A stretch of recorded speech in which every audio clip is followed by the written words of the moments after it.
سب سے افضل اور اشرف خاندان وہ ہمارے پیارے آقا سید الانبیاء حضرت محمد مصطفیٰ صلی اللہ علیہ وسلم کا ہے۔ آپ سے اونچا نہ ہی حسب اور نسب کسی کا ہے اور نہ ہی عالی خاندان کسی کا ہے۔ سورۃ التوبہ 10ویں پارے میں سورت آتی ہے، اس کی آیت نمبر 128 اللہ جل جلالہ ارشاد فرماتے ہیں لقد جاءکم بالیقین، تشریف لائے تمہارے پاس رسول، ایک عظیم الشان پیغمبر، من انفسکم، تمہیں میں سے، یعنی وہ بھی انسان ہے، عزیز علیہ ما عنتم، اگر تمہیں کوئی تکلیف پہنچے ان پر یہ بہت بھاری اور گراں گزرتی، حریص علیکم، تمہاری بلائی اور خیر خواہی کے بڑے حریص ہیں، بالمؤمنین رؤوف الرحیم، ایمان والوں کے بارے میں بڑے شفیق اور بڑے مہربان ہیں۔ یہ تو اس آیت مبارکہ کا ترجمہ ہے جو قرآن پاک میں ابھی آیت ذکر ہے۔ مواہب اللدنیہ میں سیدنا انس بن مالک رضی اللہ تعالی عنہ سے روایت منقول ہے اسی آیت کے بارے میں، یعنی ایک اور قرات اس آیت کی، کہ آپ صلی اللہ علیہ وآلہ وسلم نے اس آیت کو یوں پڑھا لقد جاءکم رسول من انفسکم، ویسے قرآن پاک میں جو مذکور ہے انفسکم فا کے اوپر پیش ہے، تو سیدنا انس رضی اللہ تعالی عنہ کہتے ہیں آپ صلی اللہ علیہ وسلم نے فا کے فتح کے ساتھ اسے پڑھا انفسکم، کہ بالیقین تمہارے پاس ایک عظیم الشان پیغمبر تشریف لائے جو خاندان اور حسب نسب میں سب سے اعلیٰ ہیں۔ انفس کا معنی ہے کہ ان کا خاندان، ان کا حسب نسب سب سے افضل اور سب سے اعلیٰ ہے۔ آپ نے اس طرح اس آیت کو پڑھنے کے بعد فرمایا انا انفسکم نسبا و صہرا و حسبا، میں حسب اور نسب میں تم میں سب سے اعلیٰ ہوں، تم میں سب سے افضل ہوں، تم میں سب سے اشرف ہوں۔ اور پھر آپ نے فرمایا لیس فی آبائی من لدن آدم صفاہ کلنا نکاح، میرے آباء و اجداد میں آدم علیہ السلام سے لے کے میرے والد عبداللہ تک، اما حوا علیہ السلام سے لے کے میری والدہ آمنہ تک کسی جگہ بھی زنا نہیں ہے، سارے کے سارے نکاح ہیں، یعنی وہاں سے میرے نسب تک، میرے والد اور والدہ تک، اس پورا سلسلہ نسب سارا کا سارا پاک ہے، کسی جگہ بھی زنا کا ثبوت نہیں۔ چنانچہ اللہ جل جلالہ نے جیسے آپ صلی اللہ علیہ وسلم کو چنا، آپ کا انتخاب کیا، ایسے ہی آپ کے نسب، حسب اور خاندان کا بھی اللہ تعالیٰ نے انتخاب کیا۔ اور جتنے بھی اللہ کے انبیاء ہیں، ہر نبی حسب اور نسب میں اپنی قوم میں سب سے اعلیٰ ہوتا ہے۔ چنانچہ قرآن پاک میں جن انبیاء کا ذکر ہے 25-26، وہاں ان کی امتوں نے نبیوں کے اوپر اعتراضات کیے، بڑی بڑی انگلیاں اٹھائیں، لیکن کسی قوم نے اپنے نبی کے نسب پر انگلی نہیں اٹھائی۔ یہ یہودی ہی تھے، ان پر اللہ کی لعنت برسے، کہ جنہوں نے بی بی مریم علیہ السلام کے اوپر بے حیائی کی تہمت لگائی۔ صرف یہودیوں نے کیا، باقی کسی نبی پر کسی بھی امت نے نسب کے اوپر انگلی یا اعتراض نہیں کیا۔ ہر نبی کا نسب اعلیٰ ہوتا ہے۔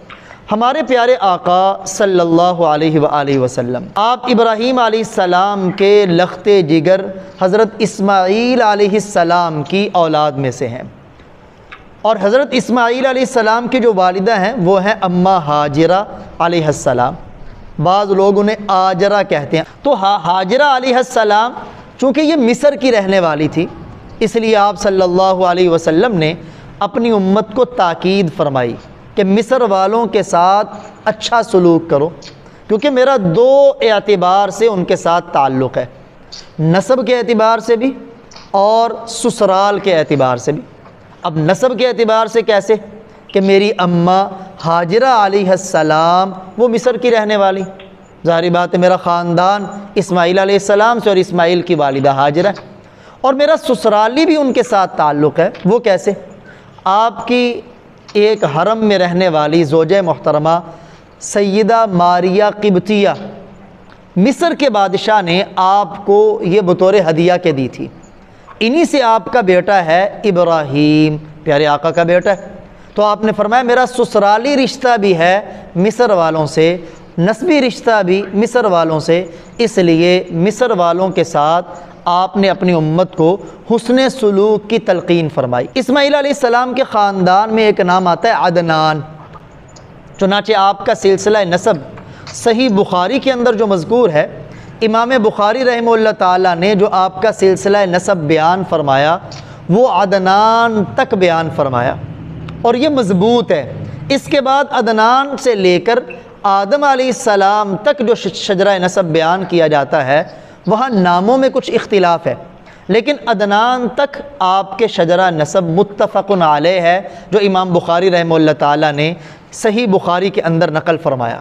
محمد بن عبداللہ بن عبد المطلب بن ہاشم بن عبد مناف بن قصی بن کلاب بن مرہ بن کعب بن لوئی بن غالب بن فہر بن مالک بن نضر بن کنانہ بن حزیمہ بن مدرکہ بن الیاس بن مضر بن نزار بن معد بن عدنان، یعنی عدنان تک صحیح بخاری کے اندر آپ کا شجرہ نسب منقول ہے۔ یہ جو عدنان ہیں ان میں سے مختصر بعض کا میں آپ کے سامنے تذکرہ کرتا ہوں۔ ہر ایک ہی اعلیٰ تھا، اپنے دور کا ہر ایک ہی حسین و جمیل تھا۔ آپ کے شجرہ نسب میں جو عدنان ہیں، عدنان کے بیٹے ہیں معد۔ یہ جو معد ہے، معد، ان کی کنیت تھی ابو بکر۔ ان کے بیٹوں میں ایک بیٹے کا نام تھا بکر، ان کی طرف نسبت کرتے ہوئے معد کی کنیت ابو بکر ہے۔ معد کے جو دادا ہیں نزار کے والد مضر، مضر کا اصل نام ہے عمر۔ یہ اپنے دور کے بڑے حکیم تھے، بڑے دانا تھے۔ ان کی حکمت پر مبنی باتیں آج تک کتابوں کے اندر مذکور ہیں۔ طبقات ابن سعد کتاب ہے علامہ ابن سعد رحمہ اللہ تعالیٰ کی، اس میں وہ ایک روایت لے کے آئیں کہ آپ صلی اللہ علیہ وسلم نے فرمایا مضر کو برا مت کہو، وہ مسلمان تھے۔ بلکہ ایک روایت میں عبداللہ ابن عباس رضی اللہ تعالیٰ عنہما کا قول ہے عدنان کے بارے میں، عدنان کے والد کے بارے میں، معد کے بارے میں، مضر کے بارے میں آپ نے فرمایا وہ سب دین حنیف ابراہیمی دین کے اوپر تھے اور اسی پر ان کو موت آئی۔ آپ صلی اللہ علیہ وسلم کے شجرہ نسب میں ایک نام ہے الیاس کا، مضر کے بیٹے ہیں الیاس بن مضر، پیغمبر ہیں الیاس علیہ السلام، ان کے نام پہ ان کا نام رکھا گیا الیاس۔ خانہ کعبہ کی طرف لوگ ہدی کا جانور لے کے جاتے ہیں، ابھی تو جو دوسرے ممالک سے جاتے ہیں اور ہوائی جہاز کا سفر کرتے ہیں وہ جانور ساتھ لے کے نہیں جاتے، وگرنہ جو پیدل سفر کرتے تھے تو اپنے ساتھ ہدی کا جانور لے کے جاتے تھے۔ یعنی جو بھی حج کرنے جاتا تھا نا، تو چونکہ مینا میں اس نے ایک جانور اللہ کے نام پہ قربان کرنا ہوتا ہے، جو جانور اس نیت سے لے کے جایا جائے اسے کہتے ہیں ہدی۔ اللہ کا قرآن کہتا ہے لا تحلقوا رؤوسکم، اپنے سروں کو اس وقت تک نہ منڈواؤ حتی یبلغ الہدی محلہ، یہاں تک کہ ہدی کا جانور اپنے ذبح ہونے کی جگہ کو پہنچ جائے۔ یہ جو ہدی کا جانور حاجی لے کے جاتے ہیں نا، سب سے پہلے اس ہدی کے جانور کو بیچنے کا طریقہ شروع کرنے والے وہ الیاس ہیں، آپ صلی اللہ علیہ وسلم کے جد امجد، اور یہ الیاس ہی ہیں۔ یہ جو عرب کے اندر بت پرستی آئی ہے نا، بڑی اہم بات ہے کہ اسماعیل علیہ السلام کی اولاد ہیں، کیونکہ اس علاقے کو آ کے اسماعیل علیہ السلام نے آباد کیا تھا، اما ہاجرہ ہی آئی تھی نا، تو اسماعیل پیدا ہوئے، آب زمزم جاری ہوا، زمزم کا کنواں جاری ہوا، پھر بنو جرہم کے لوگ وہاں آ کے آباد ہوئے، پھر اسماعیل علیہ السلام کی شادی بنو جرہم کے اندر ہو گئی۔ تو اس جگہ پر یہ سارے اسماعیل علیہ السلام کی اولاد تھی، ان کا خاندان تھا، نیک تربیت تھی، نیک ماحول تھا، بت پرستی کیسے آئی؟ تو یہ جو الیاس ہے نا آپ صلی اللہ علیہ وسلم کے جد امجد، الیاس کے بیٹوں میں ان کے 3 بیٹے تھے، ایک کا نام تھا مدرکہ، ایک کا نام تھا طابخہ، اور ایک کا نام تھا قمعہ۔ یہ جو مدرکہ اور طابخہ ہے نا، ان کے اصل نام یہ نہیں تھے۔ مدرکہ آپ صلی اللہ علیہ وسلم کے جد امجد ہے، یعنی الیاس کے تینوں بیٹوں میں آپ کا جو نسب ہے وہ مدرکہ ہے، وہ آپ کے جد امجد ہے۔ مدرکہ کا اصل نام تھا عامر یا عمر، دونوں روایتیں کتابوں میں آتی. اور طابخہ کا اصل نام یا عمر تھا تو مدرکہ کا نام عامر تھا. یہ دونوں بھائی ایک دن اونٹ چرا رہے تھے. اسی دوران انہوں نے شکار کیا اور شکار کو پکانے لگے. دشمن نے اونٹ پہ حملہ کیا, اونٹ بگا کے لے جانے لگے تو یہ عامر اپنے بھائی عامر سے کہنے لگے تم شکار پکاؤ گے یا اونٹوں کو بچا کے لاؤ گے؟ تو عامر نے کہا کہ میں شکار بناتا ہوں, آپ چلے جاؤ. تو شکار پکانے والے کو عربی میں کہتے ہیں طابخہ, اور پکڑنے والے کو, بچانے والے کو عربی میں کہتے ہیں مدرکہ. جب وہ اونٹوں کو بچا کے لائے تو ان کے والد نے یعنی الیاس نے ان کو کہا تم مدرکہ ہو اور تم طابخہ ہو. بہرکیف ان کے بھائی تھے قمعہ. قمعہ کا بیٹا تھا لحا, لحائی کہتے ہیں یا لحا کہتے ہیں. لحائی کا بیٹا تھا عمر اور اس کا بیٹا تھا خزاعہ. یہ جو عمر بن لحائی ہے اسی سے مکۃ المکرمہ میں بت پرستی کا آغاز ہوا. عمر بن لحائی بن قمعہ بن الیاس, الیاس آپ صلی اللہ علیہ وسلم کے جد امجد ہیں. اسے کہتے ہیں بنو خزاعہ کا سردار عمر بن لحائی. اس نے آغاز کیسے کیا؟ اس نے سفر کیا ملک شام کا. ملک شام انبیاء کی سرزمین تھی, وہاں بت پرستی کا دورہ تھا.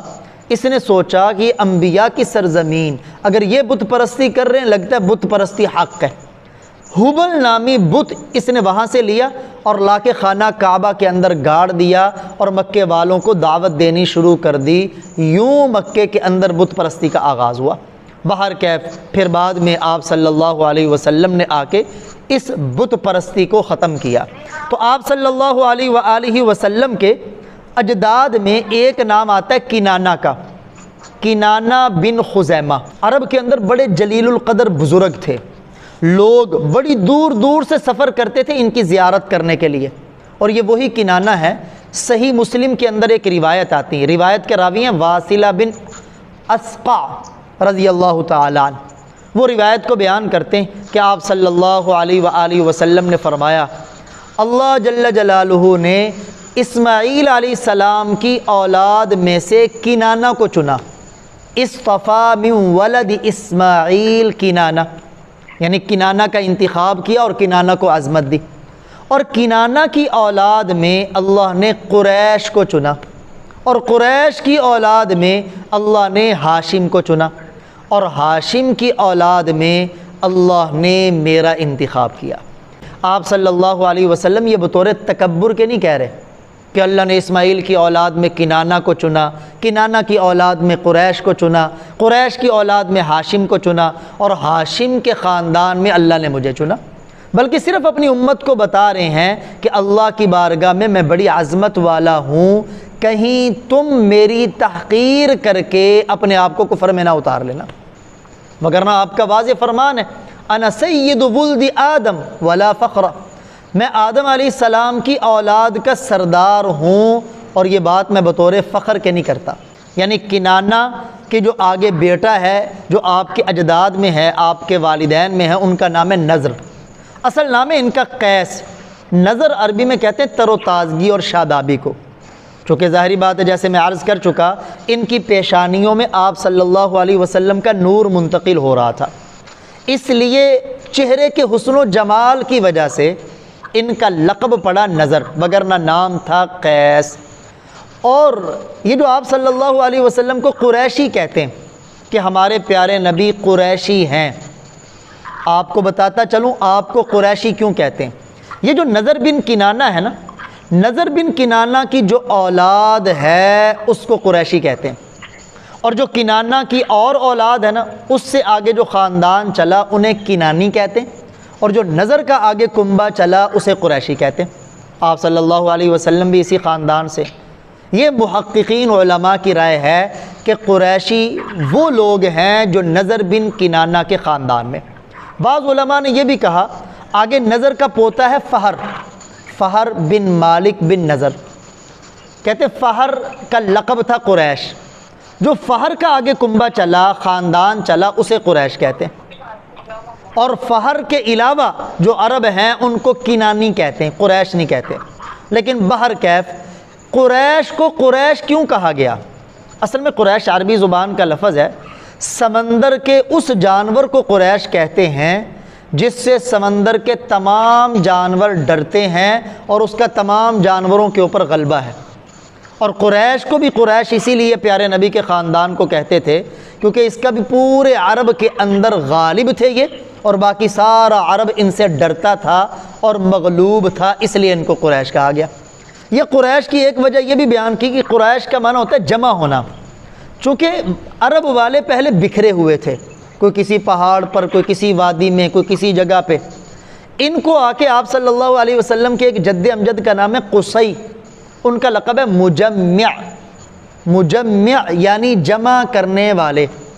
انہوں نے یہ جو عرب والے بکھرے ہوئے تھے نا، ان بکھرے ہوئے عرب کو جمع کر کے مکہ کے دامن میں جمع کر دیا۔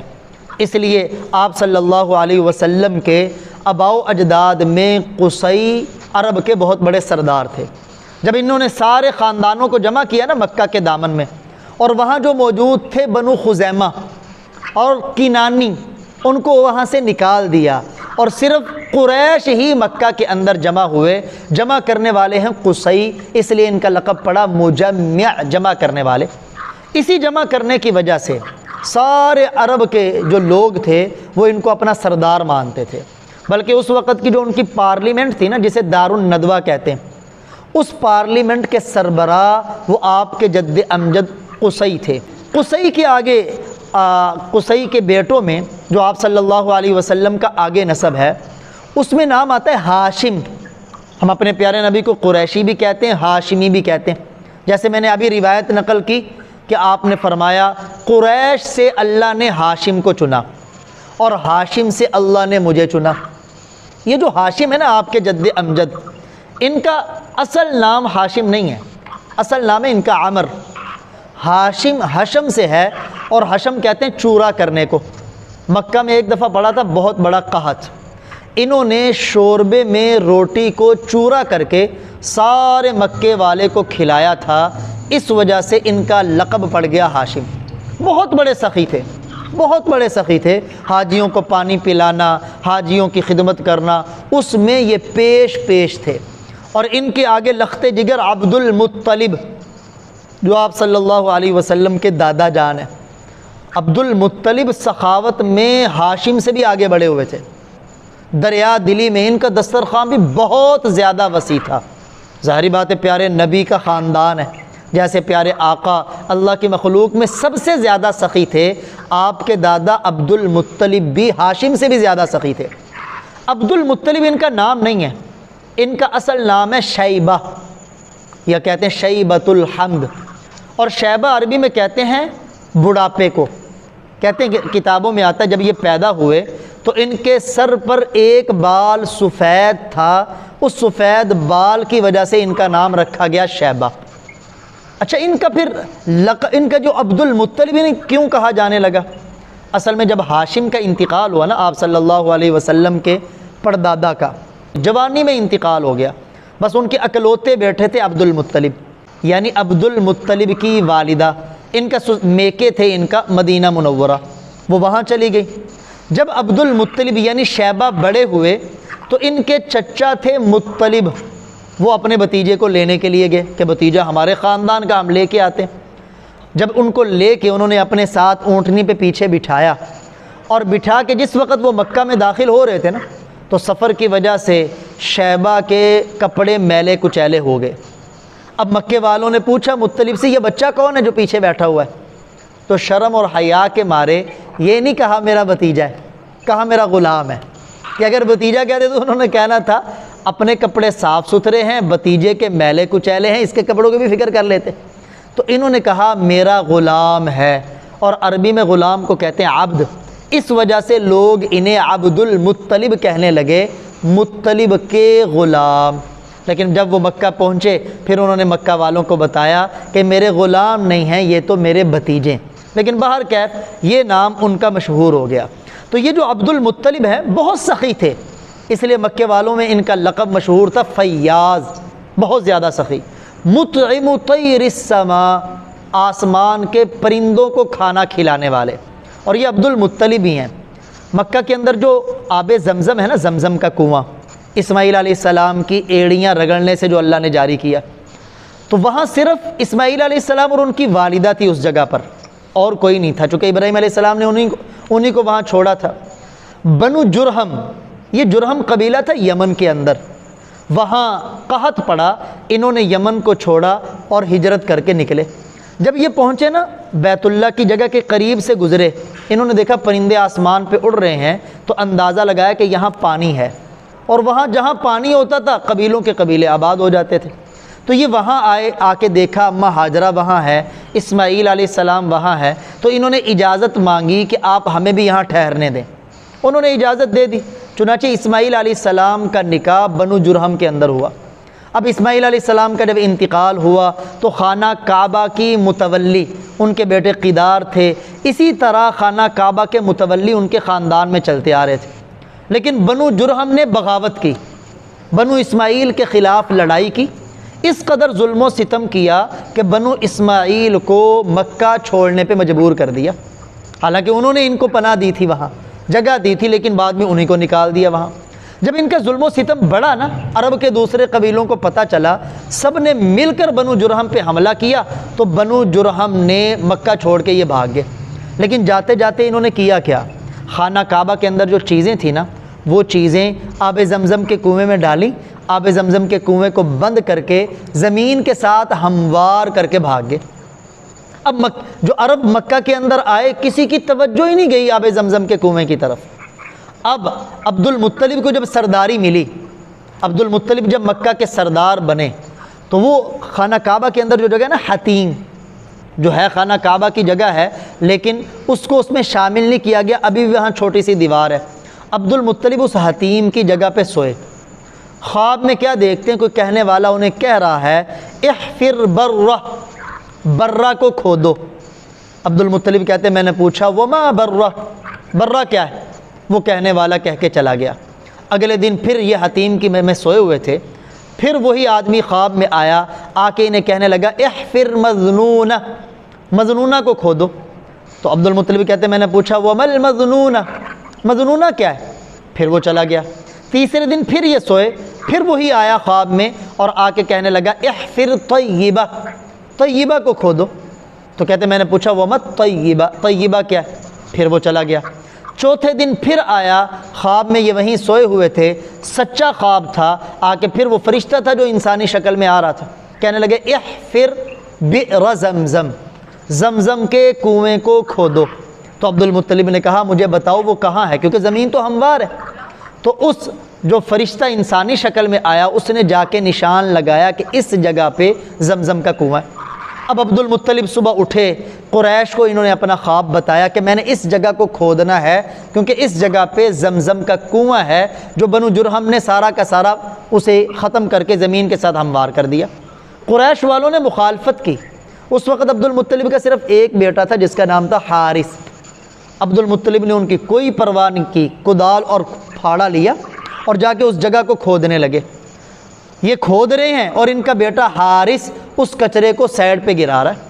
کھودتے کھودتے جب منڈیر آئی تو عبد المطلب نے اللہ اکبر کہا اور کہا یہ منڈیر وہی ہے جو اسماعیل علیہ السلام نے بنائی تھی، یعنی اماں ہاجرہ نے جو زمزم کے گرد منڈیر بنائی تھی، یہ منڈیر تو وہی ہے۔ چنانچہ پھر زمزم کا کنواں وہاں جاری ہوا۔ لیکن اس دوران جب آپ اس جگہ کو کھود رہے تھے نا، تو آپ کو بڑی کمی محسوس ہوئی کہ کاش میرے اور بھی بیٹے ہوتے، میں اکیلا لگا ہوں، میرے ساتھ ایک ہی میرا بیٹا لگا ہے، اگر اور بیٹے بھی ہوتے تو میرا ہاتھ بٹاتے۔ تو عبد المطلب نے منت مانی، اے اللہ اگر تو مجھے 10 بیٹے دے، ایک بیٹا تیرے نام پہ ذبح کر دوں گا، قربان کر دوں گا۔ اللہ تعالیٰ نے ان کو 10 بیٹے دے دیے۔ اب جب 10 بیٹے ملے، اب یہ بھول گئے کہ انہوں نے منت مانی تھی۔ ایک دن سوئے ہوئے تھے، خواب میں کوئی کہنے والا کہہ رہا تھا اے عبد المطلب جو تو نے منت مانی تھی اپنے رب کے لیے اسے پورا کرو۔ چنانچہ ان کی آنکھ کھلی، اپنے بیٹے 11 کے 11 بیٹوں کو جمع کیا اور جمع کر کے انہیں اپنی منت کے بارے میں بتایا۔ بیٹے بڑے خدمت گزار اور فرما بردار تھے۔ سب نے کہا ابا جان جو آپ نے منت مانی ہے جس کو چاہیں آپ ذبح کر دیں، قربان کر دیں۔ انہوں نے اپنے تمام بیٹوں کے درمیان قرہ اندازی کی، سب کے نام لکھ کے قرہ ڈالا، وہ قرہ نکلا آپ صلی اللہ علیہ وسلم کے والد کے نام۔ عبداللہ کے نام قرہ نکلا، اور عبد المطلب کو اپنے 11 بیٹوں میں سب سے زیادہ محبت عبداللہ کے ساتھ ہے، کیونکہ ظاہری بات ہے وہی نور نبوت آپ صلی اللہ علیہ وسلم کا پیشانی میں چمک رہا ہو، خوبصورتی اور حسن جمال، اور ہو بھی سب سے چھوٹے۔ پیارے نبی کے والد اپنے تمام بھائیوں میں سب سے چھوٹے ہیں، گویا باقی سب کے سب اللہ کے نبی کے تایا ہیں ہماری اصطلاح میں۔ اب جب ان کے نام کا قرہ نکلا تو عبد المطلب نے اپنے بیٹے کو عبداللہ کو لیا اور لے جانے لگے، تو بہنیں سامنے آ گئیں، کہنے لگے نہیں ابا جان انہیں نہ کریں، آپ ان کی جگہ 10 اونٹوں کا قرہ ڈال لیں۔ اس وقت نا جب کسی کو قتل کیا جاتا تھا تو اس کا فدیہ اور دیت 10 اونٹ دی جاتی تھی۔ چنانچہ عبد المطلب مان گئے، ایک پرچی پہ لکھا نام عبداللہ کا اور دوسری پہ لکھا 10 اونٹ۔ پھر قرہ اندازی ہوئی، پھر عبداللہ کا نام نکلا، پھر وہ اونٹ بڑھاتے گئے، 20 اونٹ کیے، پھر قرہ اندازی، پھر آپ کے والد کا نام نکلا، حتیٰ کہ 10ویں مرتبہ جب 100 اونٹ ایک طرف ہوئے اور ایک طرف عبداللہ کا نام، اس وقت پھر 100 اونٹوں والا قرہ نکلا اور عبد المطلب نے 100 اونٹوں کو ذبح کر دیا۔ اب پہلے ایک آدمی کی دیت ہوتی تھی 10 اونٹ، لیکن عبد المطلب پیارے نبی کے دادا وہ ہیں جنہوں نے کسی ایک جان کی دیت 100 اونٹ پیش کی۔ چنانچہ آپ صلی اللہ علیہ وسلم نے پھر اس طریقے کو ختم نہیں کیا۔ اب بھی اگر کوئی کسی کو قتل کرتا ہے نا، غلطی سے کوئی قتل ہو جاتا ہے تو اس کی دیت 100 اونٹ ہے، وہی جو عبد المطلب نے اپنے بیٹے عبداللہ کی جگہ پہ 100 اونٹوں کو ذبح کیا۔ اس لیے آپ صلی اللہ علیہ وسلم کا ایک لقب ہے ابن الذبیحین۔ آپ کے صحابی ہیں حضرت معاویہ رضی اللہ تعالیٰ عنہ، کہتے ہیں ہم آپ کی مجلس میں بیٹھے ہوئے تھے، ایک دیہاتی آیا، آ کے آپ کو مخاطب کر کے کہنے لگا یا ابن الذبیحین، اے 2 ذبح ہونے والے کے بیٹے۔ کہتے ہیں اس نے جو پوچھنا تھا پوچھ کے چلا گیا۔ ہم نے اللہ کے پاک پیغمبر سے عرض کیا یا رسول اللہ، اعرابی نے آپ کو کہا ہے کہ آپ ابن الذبیحین ہیں، 2 ذبیحوں کے بیٹے۔ ذبیح کہتے ہیں جسے ذبح کیا گیا ہو، اور ذبیحین کہتے ہیں تثنیہ کو، کہ 2 ایسے فرد جن کو ذبح کیا گیا، آپ اس کے بیٹے۔